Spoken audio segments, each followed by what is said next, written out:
అందరికీ నమస్కారం. మన చేతిలో మన అదృష్టం. ఈ కార్యక్రమంలో ఇంతకుముందు చాలా విషయాలు తెలుసుకున్నాం. ఇప్పుడు వివాహం గురించి తెలుసుకుందాం.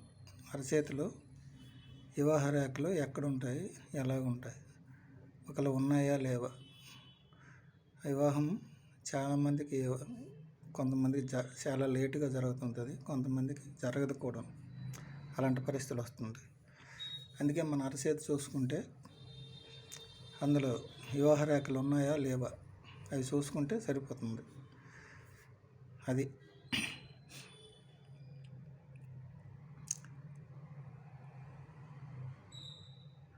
ఈ భాగం పుదుస్తాను.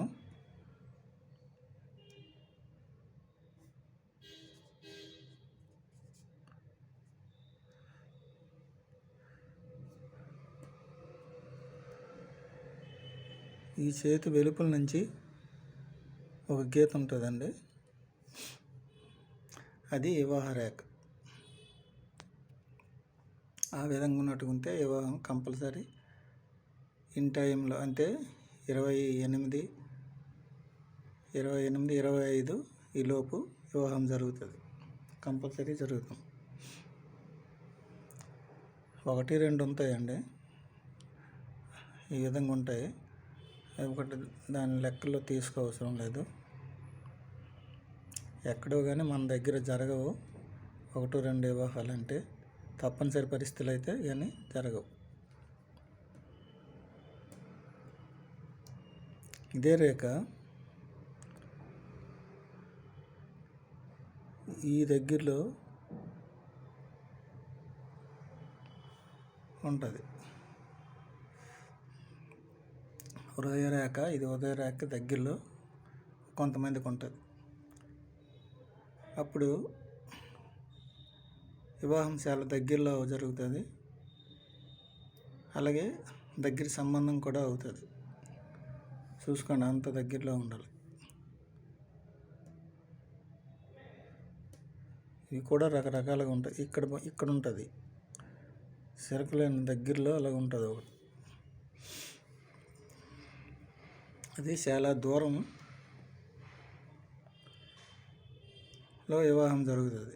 చాలా ఏజ్ ఎక్కువ, 35, 40 మినిమం.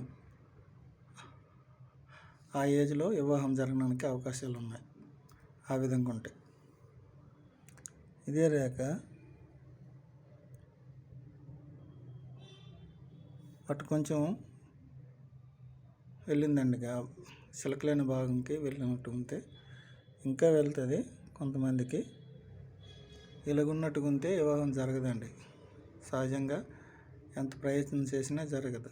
ఒకవేళ పొరపాటు చేసి జరిగిన ఏదో బలవంతం మీద, ఏదో దగ్గర సంబంధం ఏదో ఉన్నదని వివాహం బలవంతంగా చేసిన ఎక్కువ రోజులు ఉండరు, విడిపోతారు. ఆ విధంగా ఉండకూడదు. ఉండకూడదంటే మన చేతిలో లేదు, అది కొంతమందికి ఉంటాయి. వివాహం ఎక్కువ కానులకి ఈ విధంగా ఉంటాయి.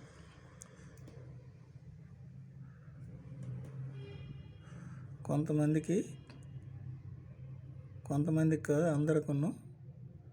ఇంకా వివాహం 1 సంవత్సరం లోపు జరుగుతుంది అనగానే జరుగుతుంది. ఇంకా వివాహ గడియలు వచ్చాయంటే ఇటు కొంచెం వంగుతుందండి, అది ఆ విధంగా ఉంటుంది. అప్పుడు కంపల్సరీ ఏ జ్యోతిష్యుడైనా ఎవరైనా ఆ జాతకుడికి వివాహం సంవత్సరంలోపు జరుగుతుందని చెప్పవచ్చు అన్నమాట. ఆ విధంగా ఉంటాయి. ఆ వివాహం అయిపోయిన తర్వాత మామూలుగా లెవెల్లోకి వచ్చేది, తిన్నగా. వివాహం అయిపోయిన తర్వాత యాజ్ ఇట్ ఈజ్గా వచ్చేది. ఆ విధంగా ఉంటుంది.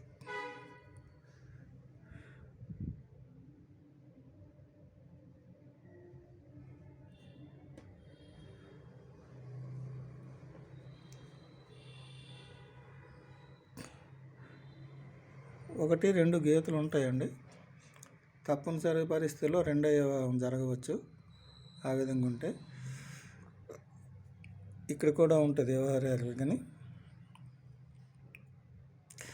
అది ఆ విధంగా ఉంటే వివాహం ఒకటి జరిగిన తర్వాత ఏ కారణాల వలన ఇంకోటి జరగడానికి అవకాశం ఉంటుంది. ఆ జాతకుడు మంచోడై ఇంకెందుకు వివాహం వేరే వివాహం చేసుకోవాలంటే ఆ రేఖ అలాగే మార్చిపోద్ది, ఇంకా ఉండదు, ఒకటే రేఖ ఉంటుంది. లేకపోతే తప్పనిసరి పరిస్థితులు అయితే వివాహం కంపల్సరీ జరుగుతుంది. అది 2 రేఖలు ఉంటాయి. ఇదే రేఖల మీద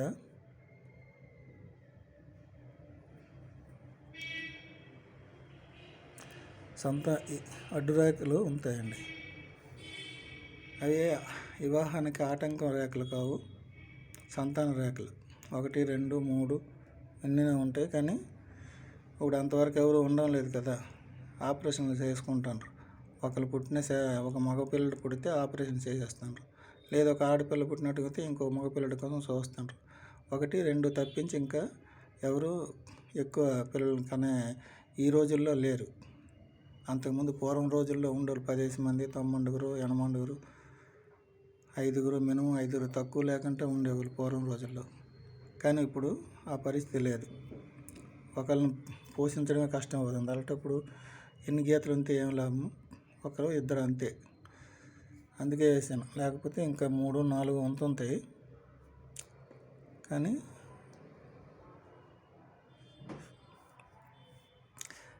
ఇదండి,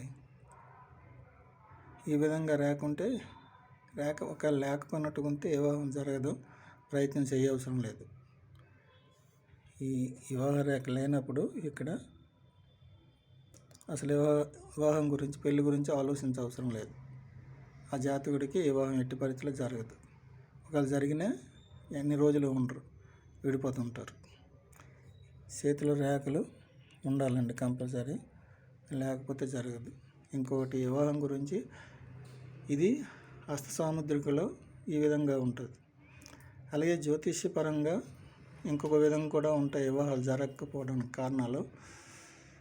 ఒక రాశి నుంచి అష్టగ్రహ ఉంటాయి.